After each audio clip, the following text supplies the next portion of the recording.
You're listening to Bedroom Beethovens, where notable music makers tell their stories on what they sacrificed to create the music you love.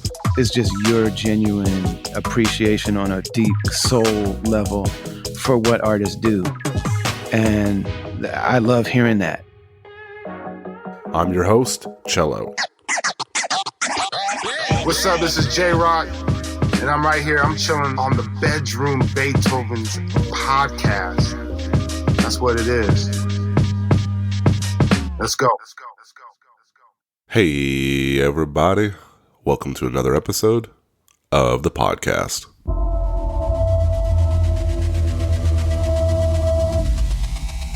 My guest this week is Danny G Beats, man. I'm from Michigan, man. I work with Babytron, Shitty Boys, Rio the Young LG, Ice Revezo, a lot of Detroit rappers, man. Yeah, I'm a producer. I engineer too. This is the Lasso. I'm from Michigan.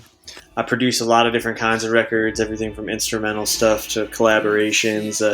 Some notable people I've worked with are Elucid, Open Mike Eagle, Hemlock Ernst, who's the lead singer of Future Islands. I'm trying to think who else. Zachy Force Funk, all sorts of people I make my way around.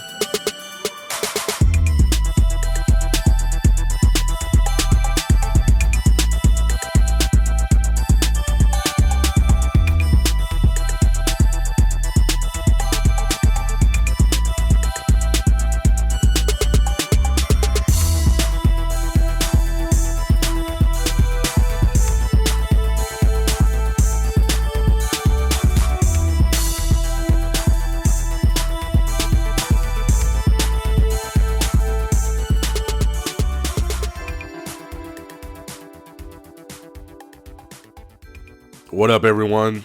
Back with the God Hand duo. Ascension is the first collaboration between Michigan producers Danny G and coming back to the show after a few years, the Lasso, the 23-minute 808 heavy pastiche of 80s, 90s freestyle and Detroit Flint style beats is a great record in its own right, but I think it's something a bit more when you appreciate the journey behind the music and drill down on the motivations within the artist to create something so unique and so cool.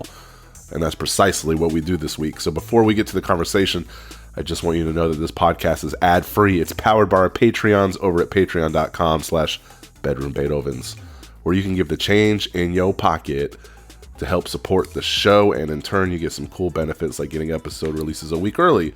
And you can chat with me. You can get stickers. Head on over to the website itself at bedroombeethovens.com to grab a t-shirt. You can see past episodes and all that. Subscribe to the socials, so the algorithm is always getting algoed, and it lets the internet know you like what you see, like what you hear, and you want to be a part of all that. Really thankful to the Lasso because he liked the show enough to come back on, and repeat guests are like validators in my opinion. So if they liked enough to come on once, well, here you go. Detroit is in the house this week. 188 Danny G Beats, Lasso. Let's get this show started.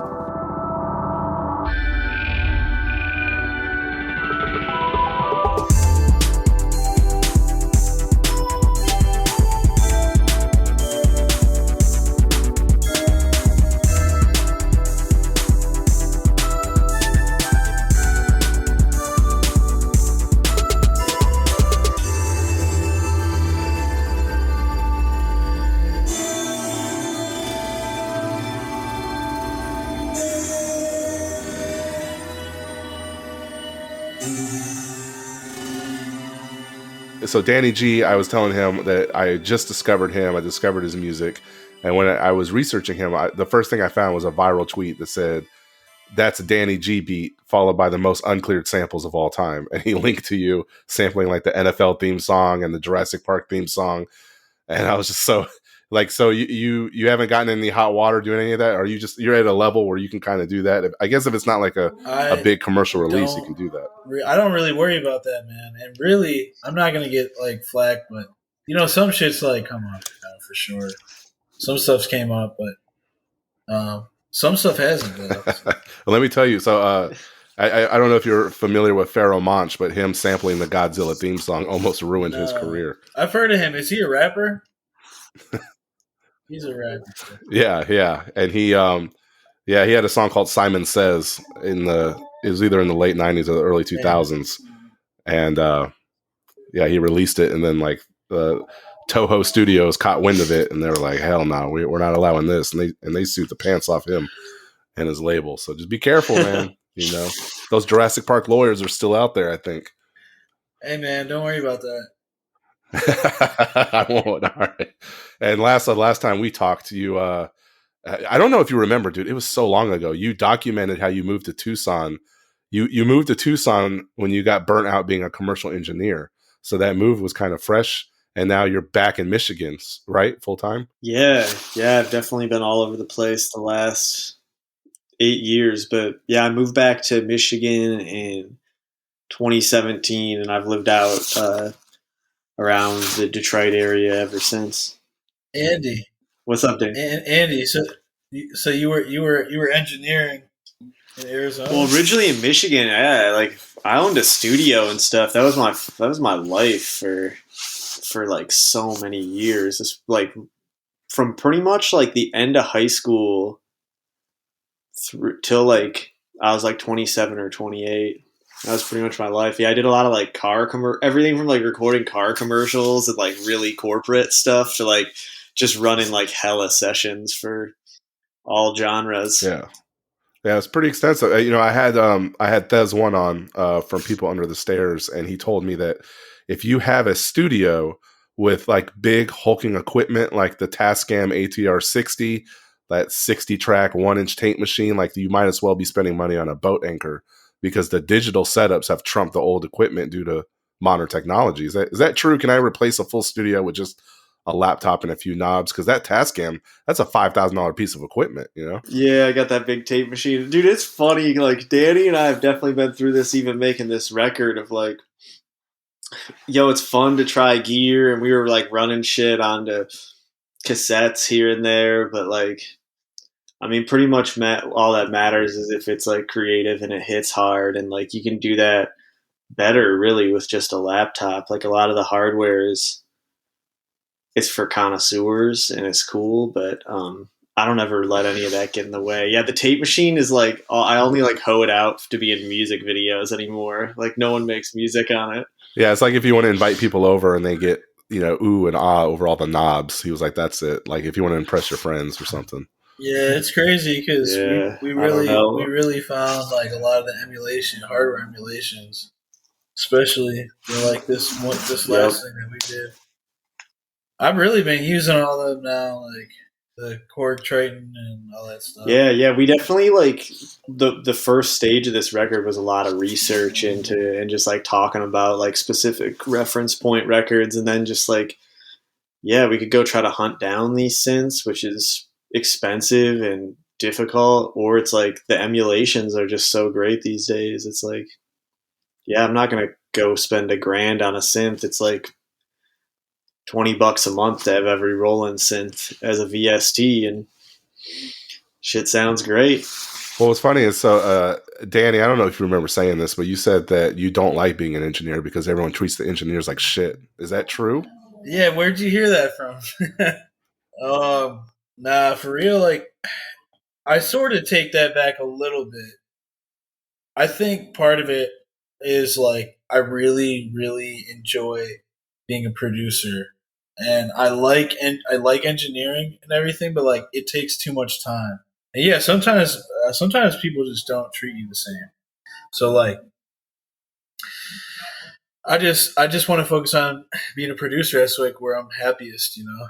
And I can trust me. I can get in there and do what I got to do if I have to. Well, I mean, yeah, because Lasso said you were burnt out being an engineer. It wasn't because of the way people treated you, I guess. Was it? Yeah, I think we probably got burnt out for same reasons. It's just like when you yourself are creative, and like Danny and I are both aware of our own like, you know, productivity and how much like drive we have to do this, and when you're an engineer, it's awesome because you learn a lot, but you're always kind of serving someone else's vision. And if you got a bunch of ideas on your own and you're like, it's like, I don't know, it's probably like a feeling like an NBA practice player gets or something. It's like you want to be doing in the game like fucking hooping, not just, facilitating other people's dreams like that. And that's not even like I don't like doing that. I help other people out all the time, and like, but the engineering part, it just starts to be like,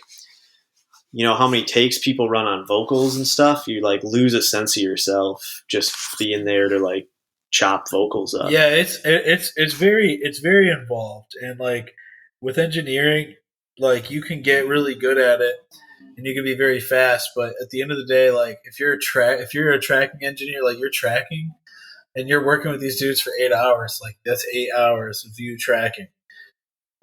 And hopefully you're sort of like cleaning up your session as you go, which most good engineers are going to do. But then you still got to mix it. Like you got to clean it up and mix it and then master it. So I don't know. Maybe you do all of it. Maybe you're not going to. But even then, like that 8 hours, man.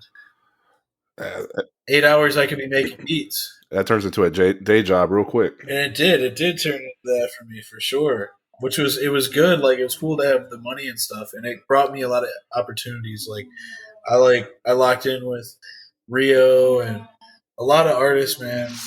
I locked in with because I was engineering and stuff. So I never take it for granted. Like that was definitely a part of the journey. Well, the last time that we kind of revisited that talk, I think specifically Lasso, it was October of 2019, man. So since then, wow, it was pre-pandemic, man. And without probing too much, and you can divulge as much as you want, but I got fragments of strife. I got fragments of uphill climbs. I would periodically, I'd go into my vinyl collection. I'd put on your music because I'm a big supporter of you. I would tag you, and then you would respond back like, oh, this is just what I needed, or this came at the right time. And I never wanted to like pry or anything. I'm always just happy to kind of lend my support. But can you walk me through some of the, I don't know, what, like, it's been a while since we talked. Any major life events you went through? Because we haven't talked this before the pandemic, and the pandemic was hard for everybody. Yeah, for sure. Yeah, my life is like fundamentally different than it was at that point, other than the music. So like to start with the positive, even all the way to the time I've spent with Danny, I've really had to change my life. Like I kind of like lost the whole framework of where I'd been at. So like it's been music and like music friends and stuff that have kind of like looped me back. And yeah, you know what? Actually, shout out to you, Chell. I remember one time I was actually a foster parent is some of the stuff, you might be referring to. So I had 2 foster sons for a while, which like is an extremely intense experience to anyone who's done it. And I remember you said something really nice to me. I don't remember what it was, but we talked once and you were like, gave me some love. So I appreciate that. But yeah, I used to be married. I had foster kids. I had a whole other life. And so I'm not married anymore. And it was a cool, it was a heavy experience to go through, but shit happens as it does. And, it's definitely showed me how much I love music. That's one of the main themes of my life as I've started to get my footing again. It's just like, fuck, dude, I'm so grateful I got a passion and a drive to do this shit because it allows me to meet people. It takes me places, gives me a sense of myself. Yeah, so I mean, to summarize that, yeah, it's like, I was a different person, but the whole time I've made records and it's cool to know that. Like, I'll probably remember my life more for the records from this era than I did for the bullshit I had to go through. Yeah, because you would say things like making music is like exercise. That's an analogy that you use a lot. And when people go through major life events, let's say you lose your job or you break up with your girlfriend, you might want to start going to the gym. So when you're going through something in life, do you just throw yourself at music more than you usually would? And I mean that in an unhealthy way. Maybe you're just like, this is what I'm passionate about. This is the only thing that's good in my life right now. And I'm just going to create from sun up to sundown. Yeah, there's some of that. I actually thought I didn't realize how much being happy was a part of my process, but nonetheless, no, it's for real. That's what I did, it's something that's gives back to you most of the time. So if you're in a shitty place, and you make some beats, you probably end up a little bit better a few hours later. So I definitely trusted that the whole time. And I'm grateful to say some of my most successful records and touring opportunities and stuff have come in this last 2 or 3 years. So having all the growth I've had with my career throughout that shit, I'm so glad to have had that. Ooh, shit, that's a Danny G beat.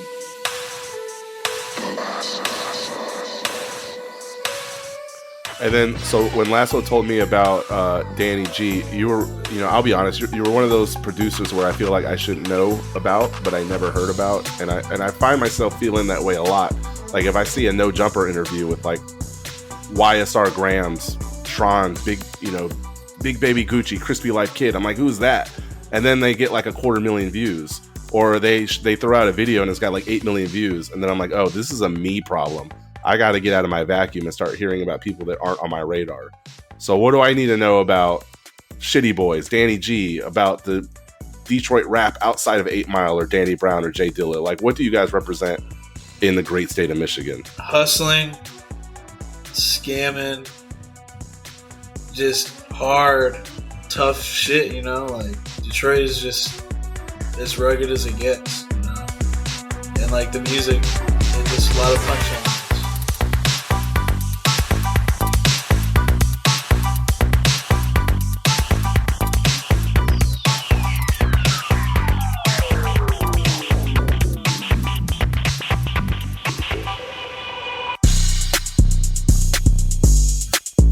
Especially like Shitty Boys, maybe Tron, but a lot of people, just a lot of punchlines.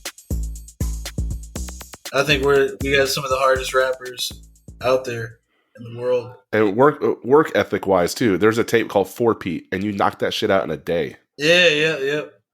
Is there anything different about that time? Like, why can't you replicate that feeling in present times? Like just with like Shitty Boys and Tron, like Tron being where he's at right now.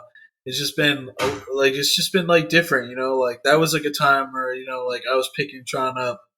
His car was like in the shop or something for like a while, and I like was picking him up because we live right by each other. But it was just a different time. I was going up there with him every day, just about, and he had a buzz, Shitty Boys had a buzz, Tron had a buzz, but it was just different now. He's moving all over the place, so everybody's doing their own thing, and like just kind of getting everybody together sometimes to do everything in one go. Sometimes is not, feasible. But we locked in the other day, and it was kind of cool. And your producer tag, you said, is like a time capsule. Yeah. First it's Danny G bitch, and now it's switched. Yep. So yeah, I got that right. So you've only used like 2 main ones, but no matter what the feedback is, I guess it kind of reminds you of the journey you've been on. Yeah, it does, because around the time that I got that tag, like I'd say like I was like, I started working with like Stan Will and TRD from Shitty Boys. And actually, Stan, I had a tag that I made from like a feature that he did on one of my beats, and I used that as my tag on like a few beats. And that was like the first time I met Tron. Actually, I had a session with D, and he brought Tron, and Tron heard the tag and was like, "Oh yeah, I got to make you a tag now." And at the end of the session, that's what he did.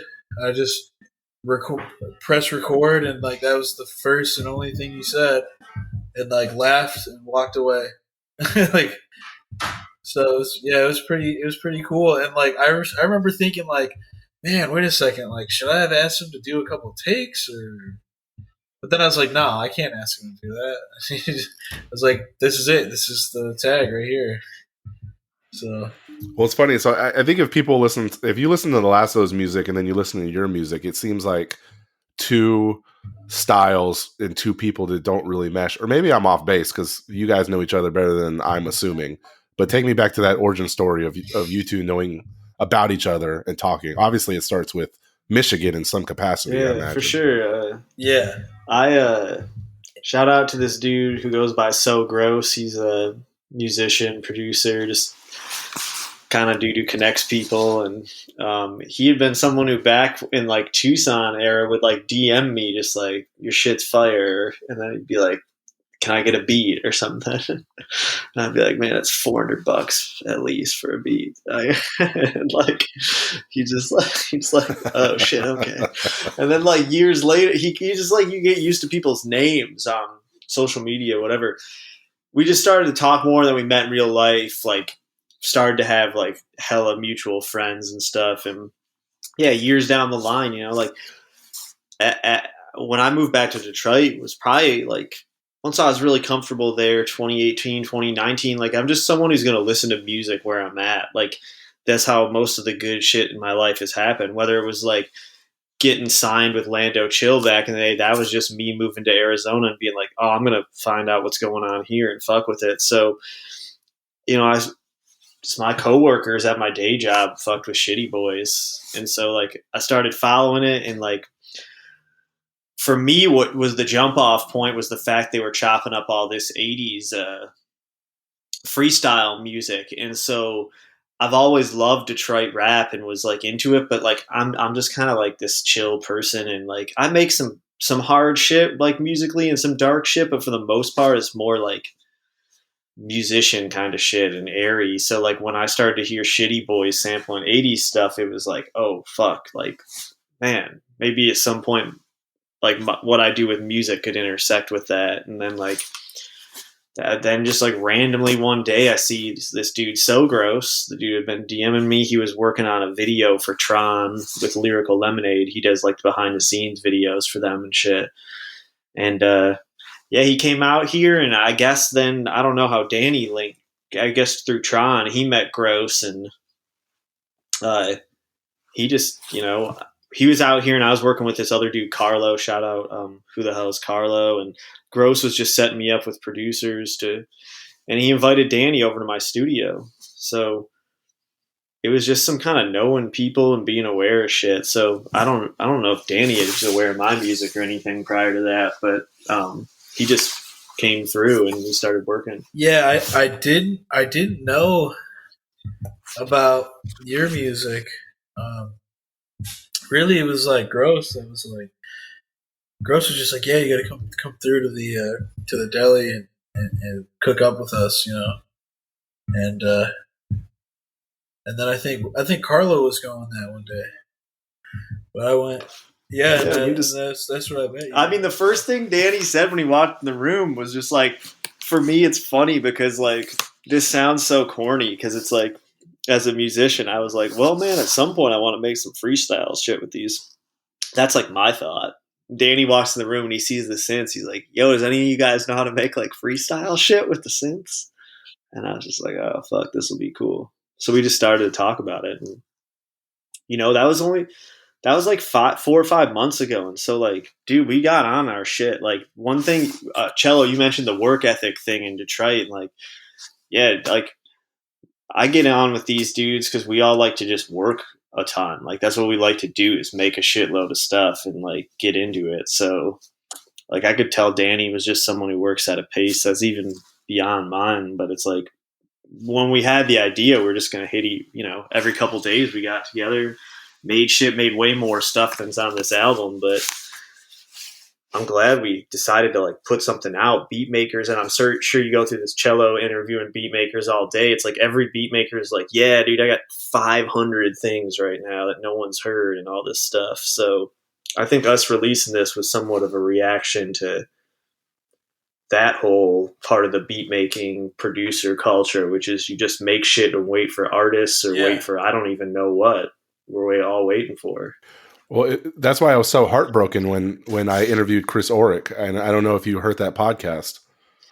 Yeah, I did listen to that. It was heavy. Yeah, and it's just, you know, he doesn't feel that way, and it made me sad. And you know, I never got to ask you, like, you were the last person that produced for him. And looking back, do you feel any sort of way about an artist walking away from music with your production being the last body of work they rap over? I mean, I know it'd be like phantom pain, like, but do you feel any sort of responsibility for Chris not being motivated to do music after that? And I'm sure if I asked him, he'd say it has nothing to do with the Lasso, and it doesn't. But I don't know if personally you're as sad as I am, and maybe you think about stuff like that. Yo, that sounds crazy. I want to hear about this. What the fuck?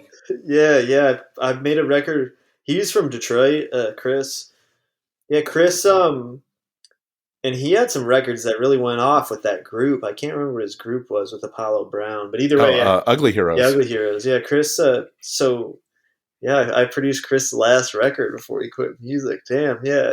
Uh, I actually kind of sensed that while I was producing it, to be real. Like, um, that was a cool experience. Like, I didn't I just like making music. Like, I was gonna be in that studio making music anyways. So like, the record label I was on that time, shout out Mellow Music Group.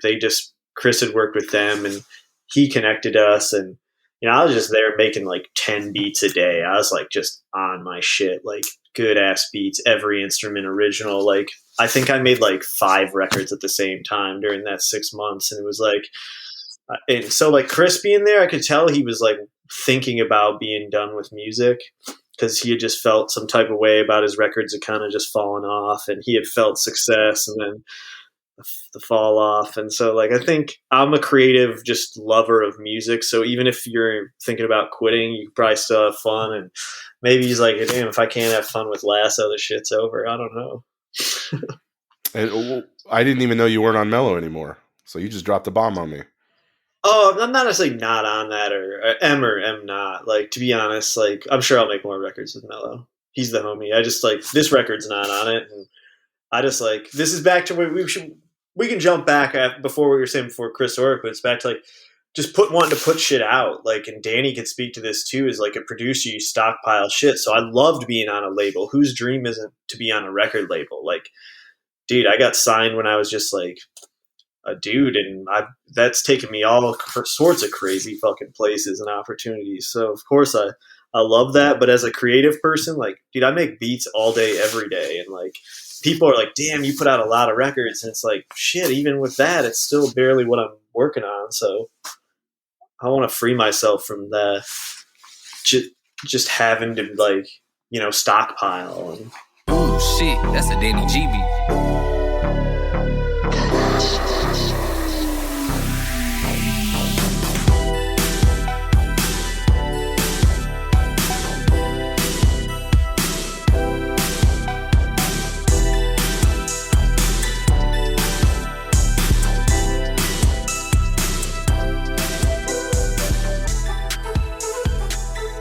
Danny G, I know you listen to podcasts, and you told me before we even talked that you hadn't heard of me, but I also know that you're also into crypto, and I had the first crypto podcast, so you might have heard my voice. I don't know. Did you ever listen to any crypto podcasts back in the day? Man, I can't think of any like in particular, but that's pretty fire though. Yeah, I mean, are you still in it? Like, how's your portfolio looking nowadays? Dude, it is not looking so good. I had money in FTX, I had money in Celsius, and what's that other shit? Damn, yeah, like all Celsius, FTX. you went to Vegas on that. BlockFi.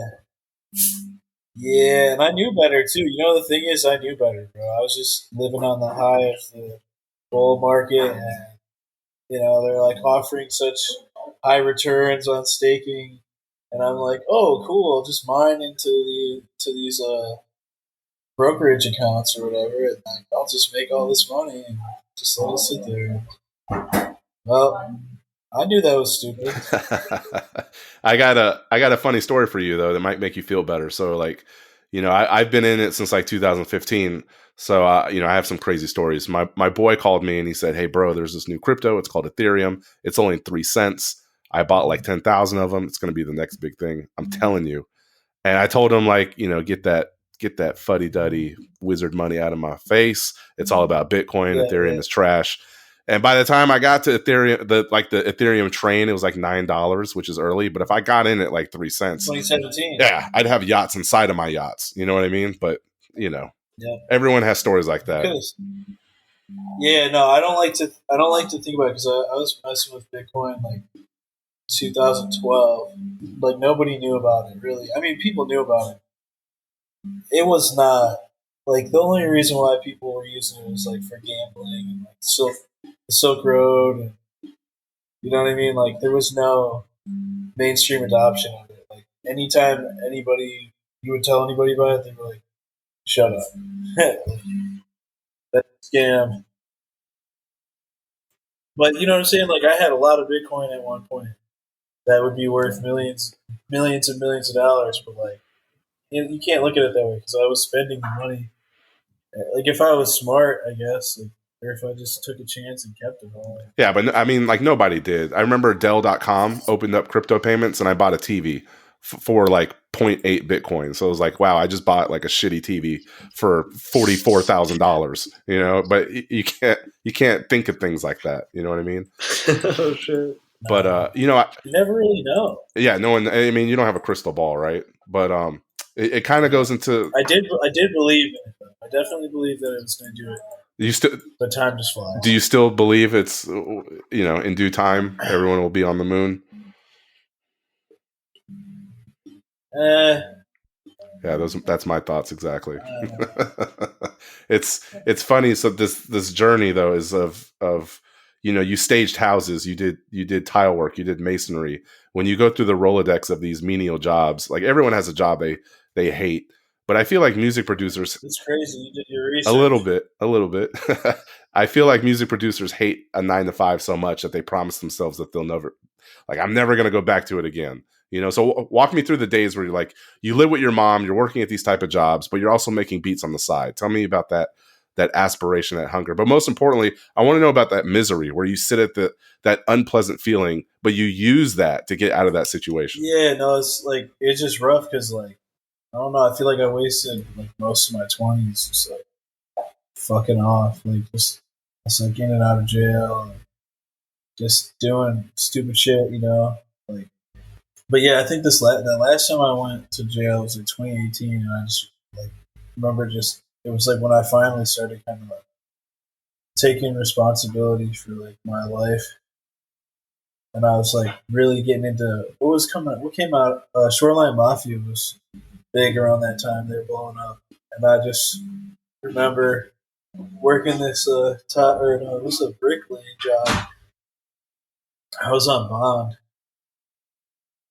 but I was just listening to that and like just hyped, like, yeah, man, I'm gonna just make beats. And I was trying to get into that. I went to jail for like a year. I went to rehab for like 90 days, court ordered, you know. And they all I did was thinking about that shit, man. I was just thinking about like, dude, I gotta do this for real. Because the only reason why I didn't have any motion with music, I feel like, was because like I didn't actually go all in with it, and I didn't know anybody, so that's when I decided to do that. And like I came home, and yeah, I had to work a job. You know, I couldn't like sell or scam or anything anymore. And so you know how that is. Like if you're coming from that and then going to work a job, that kind of sucks. It's very humbling, but it was needed. But it also sucks because it reminded me like I'm not getting any younger, and I just remember like the music thing. I was really taking a chance on, like really. I mean, you're always taking a chance, but at the time it seemed like I was taking a big chance on it. So like I'm like thinking like of my friends that got like jobs at like Quicken Loans, like selling mortgages, and like I'm like, fuck, dude, I'm a loser. Like, you know what I'm saying? And like, I just like, I don't know. It was a good but bad time because I would be working like jobs with like people that were doing factory, you know, like they're just lifers, dude. And there's nothing wrong with that inherently, but like, not when like there's like this drive. There's something within me that's like, no, you gotta fucking do more than that. And I don't know, like you know, you can't talk to people like that about dreams. They'll shut them down. And I was very like, sort of still unsure about it. So I knew it was like dangerous for my mind to even entertain any of that to any of those people. And it would, yeah, and it would suck, but I just kept doing it, and I like just started networking in my city, and like that was cool because I didn't have that like my hometown. So, and then when I got an opportunity with Shitty Boys, I really just ran with that. Was there ever a moment of weakness where you're trying to better yourself and you're doing these jobs and then you get cut from a job during the pandemic, and you're like, you know what, fuck it. I tried to give it an honest try. I'm gonna go back to what I'm used to. So no, that was low key the best shit ever that happened to me because, dude, I was like in so much pain from like tile shit. As soon as they said like called over the mouth, like, we got to shut the job site down. I was like, oh man, that sucks. Oh, like that's too bad. Like we have to go home for 2 weeks. Like man, shit. Let me know when it's time to come back. I fucking love Right. laying tile. Like man, I can't wait to come I back. fucking love laying tile. I was tripping about the money though, but then I'm sure every one of us kind of realized like how serious it was getting. And then it was like, oh, we're gonna get this unemployment. I was like, shit, all right. So I got unemployment money and shit, and then I was really worried that what I was concerned about was like, damn, this is not gonna last forever, and I'm gonna have to go back. But I just got tapped in. I got tapped in with Shitty Boys, and just started getting tapped in with like some like other, Detroit artists and stuff. And it was like, but I think the unemployment money like helped me survive. And then I started working. I met Lando, and Lando opened up the Hip Hop Lab studio, and like I met him through TRD, and yeah. So then I like started having like another source of income and stuff, and like I started, you know what I mean? Like it was really perfect timing. Are the people that are visiting your studio, do they respect that? Like, oh, okay, don't bring any narc or Roxy's or E or meth or lean around me. Like, I'm trying, like, I'm not trying to do all that.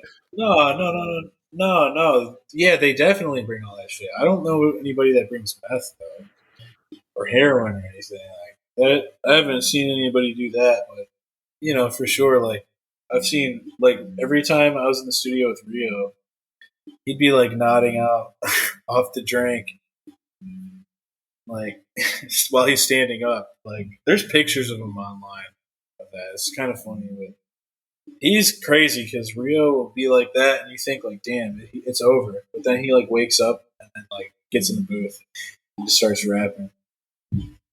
But he's like damn near like overdosing on. But you're not tripping about that, right? You're not gonna, like, you have the willpower. Yeah. No, for sure. I have the willpower. People do drugs around me all the time, and I don't. Not at all. I don't want none of that shit. I'm good. And it's like nothing. It's nothing against anybody else. I just, man, it don't work for me, bro. Like, I would rather not. It's like I'm not about to go hang out at a bar. You know what I'm saying? Like, unless I have business being there, But you know what I'm saying? Like, I wouldn't be in a trap house. Like, there's no reason for me to be there. But yeah, like it doesn't really do that for me. But I think it's because I'm so strong in like my like where I'm at right now, like sobriety and just it's like 5 years. But I think music and just like my new just like my goals and everything, man. I just can't allow myself to do that. It's like playing video games. Like I feel guilty when I play video games because I'm like, dude, you got fucking shit to do, bro. Like, so like that would be like me like getting drunk or something. Like I'd be like, dude, you're fucking up, man. What are you doing? That's so. What the fuck you doing? That's so funny. That's probably why we're friends and make music together. Like that was one thing in my like marriage and stuff that was hard. And there's probably like tweet receipts of me just being like, yeah, I don't really game. I just like got so much fucking feeling of like, dude, you got an idea in your head. You got to go make that right now. Like if you don't make it, it's not happening. I like feel that weight heavy. I like to embrace it and make it like a cool thing though. Well, I think what's cool about like you and me, like our relationship, man, is that you, like even with this project, like for me, like sometimes like I you set some stuff up that like I didn't fucking set up. Like I either procrastinated or something. So you like we feed off each other because like you held me accountable. Like like we both put in work, but like shit, when I needed to do certain shit, like you were able to do it or like remind me about it, and that's cool. Hell yeah, that's cool. Because we both want to make shit happen.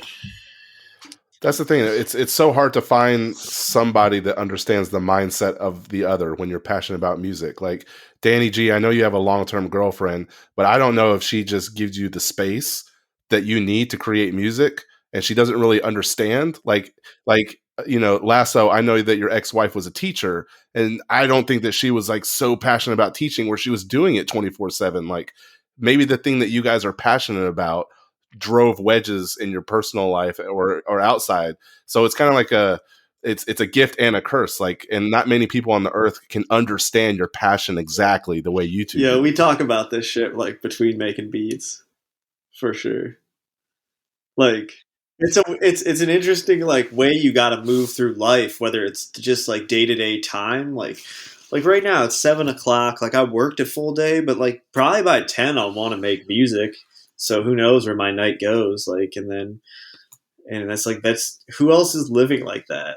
Like normal people don't like live like that. But like that's kind of just what I have to do if I want to get the results I want. When like Danny's talking about goals and like, yeah, I'm like you have It really is like that, dude. It's tough. Like it's been hard on like my relationship, man, because it's like, yeah, you got to find that balance. Like, and it is hard because she's very supportive of me, but also like I can tell like that it I don't know, it's brought strain to our relationship,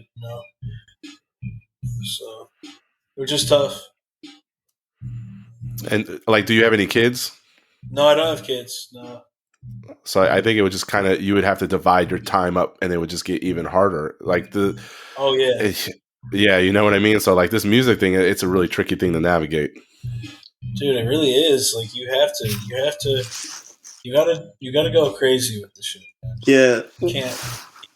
One thing I think about like that I don't have in my life anymore, like I think about like the nights when like Danny and I were like really finding our shit like 2 months ago, and it's like you kind of gotta like talk through shit, and you're talking about like fucking I'm finding Reddit threads, and I'm excited about Reddit threads I'm finding because I'm figuring out what synth sound I want to get this shit, and it's like I remember having to share that with like try to have that going on, but then also be hanging out with like shout out my ex-wife, she's cool as hell, like I don't have any beef with her about like how she treated music, but it's like she's not excited about that. Who the fuck is excited about that? Like it's not, it's like so, but it's like that's really what I have to get into to like, what results in like Danny and I having tracks ready for people we're trying to produce for, or just making tapes. Like it starts with this like such an abstract kind of like peculiar interest in something that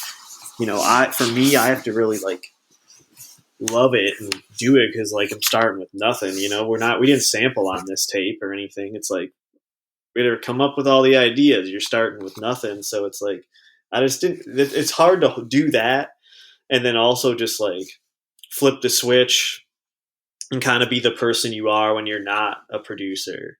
It's doable. It's just, and I did it for a while. I was married a long time, but now that I'm not doing it and I just live in my music life, I'm like, fuck, dude, who is this conducive to other than like my homies who make music and shit? Like it's not like I don't date or have people in my life and stuff. Like I'm a nice dude and I like to be social, but like I don't go to the bar. I'm also sober too. Like I smoke a little, but it's like, so like beats are like, that's my shit. That's what I do for fun. I don't know. So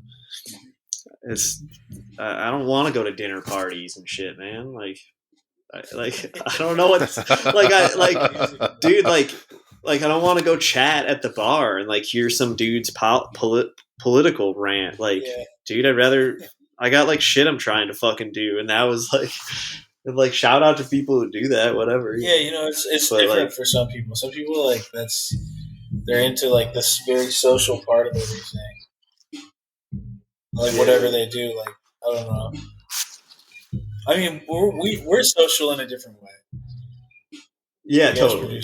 I hear excitement though when you talk about making this record and these type of beats. Do you miss working with like Anna Birch and Luke Winslow King or Fiona Dickinson? Or it seems like your sound is so far removed from like orchestral funk records with Unga Kabuku or Saltbreaker. Like, I'm not even sure Danny G knows how extensive your musical background goes. Yeah, dude, I worked on a lot of country records. Like, shit. I could play country guitar really well, like 12 years ago. Like, I don't ever do that anymore. I think that's pretty cool. Like, I think that's crazy. Like, the country shit too. Like, because I would totally make some country music. I don't like country music at all. But like, just because I like making music, like, I'd be down if like. Yeah, that's exactly what happened to me. Like, I got into the music thing so young, and I was just like, and I still had the same social thing back then too, where it's like I'd rather hang out with people who want to like do something when you hang out.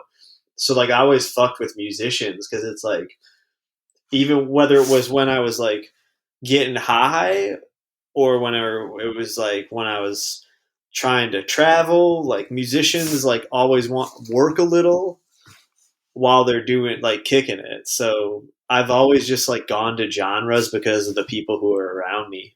So like I ended up in all these different places because I was just like, and before I was really, really producing and taking this shit like hella seriously. Like when I talk about the era I owned that studio, it's just like the people who I was around wanted to make country music. And like you say, like Luke Winslow King or like Anna Birch, she was the singer in this band Frontier Ruckus. Like those bands were huge and it was like sick. Like I was engineering their records and stuff, and they were big like bands in their genre in the region and nationally, internationally, those bands. So it was like I feel like those people respected me in a way people do in the rap world. It's like, yeah, I just like fucking making music, so easy enough to hang out with. So people end up working with me, and I don't know if I even liked country. I did. Like I bet there was an era you can find probably fucking interviews with me talking about country if you dug around, but it was really just like the desire to keep creating, and like whoever's around, I was like, I'm down to do something. I want to go to the studio right now. Oh shit, you're gonna bling a blunt too, because that's the thing, you know, like especially at a certain age and shit, like you're just trying to get high and like hang out with cool people and shit. And the recording studio is that. Like fuck, Danny will agree. Like recording studio culture, it's kind of the genre to genre. It's like people who just want to like kick it and fucking go into that weird time portal and stuff. So. I would be interested to see, Danny G with Elizabeth Pixley Fink or remixing Cobalt Mexican Wolves or something. You know? Yeah. These are all my I have no idea how many records I have been on, but it's definitely hundreds. So someday I'll write it because down. if this latest record is a stone cold Detroit style beat record, this might have been an album that Danny G might have been afraid to make a few years ago. Didn't you shy away from Detroit style beats? Yep. Yeah, I wouldn't have done it, dude. I wouldn't have thought I was able to do it. Yeah. I don't think it. Yeah. It's crazy. Yeah, I wouldn't have believed that. So, like, I want people to know that when you like, hear this record, it's not just beats. It's like the evolution of two people and where they are in their life and their career, and that's why I think it's an extraordinary project. Yeah. Hell yeah, yeah. It's definitely it's a jumping off point for us too, because we're like, I still think we've touched on this a little. I want to hear Danny's thoughts quick, because like, I think we're both excited the fact that we actually made it happen. Because shit, dude, beat makers, like I hear the fucking kick and the snare the entire interview in the background of wherever Danny is. He's probably already made a few beats today, and I already made a few beats this morning. So like the fact we actually got that shit uploaded and stuff, like not a lot of like people are making that happen, and it's mostly just I don't even know why that is. So I feel really good that we stopped and like looked at what we had and like made it into something. For sure. Yeah, they're definitely making these. I made like 5 or 6. Yeah. There's a lot for us to do. Like we just scratched the surface. Like we figured out the hard parts of working together. We're just like. You know, I don't know, like all these subtext things. Like I just kind of like as this record we were making it, like I just got better at preparing stems, like watching how Danny programs and shit. It's like, oh, okay, next time I make some shit for him, I'm gonna do this. So yeah, we got like ideas for other ways we can collaborate too. I think we can all agree that this new album is a step forward for both of you, and I'm really super appreciative that we could sit down and chat, and I could host you. And Danny G, please don't be a stranger. I've been able to have a rapport with the Lasso for years now because of this podcast, and it's been great. So I hope you and I can have the same. And I appreciate you both. Yeah, likewise, bro. So I'll definitely, keep in touch and tag you guys when this goes out. And like you guys say, if you're just scratching the surface, please come back anytime you want to talk about a project or just kick it. Oh yeah, appreciate that. We'll be in touch, and yeah, link us up when it comes out, and we'll definitely share it as well. Appreciate you having us on here to talk about our shit. Yeah, for sure, man. Thank you.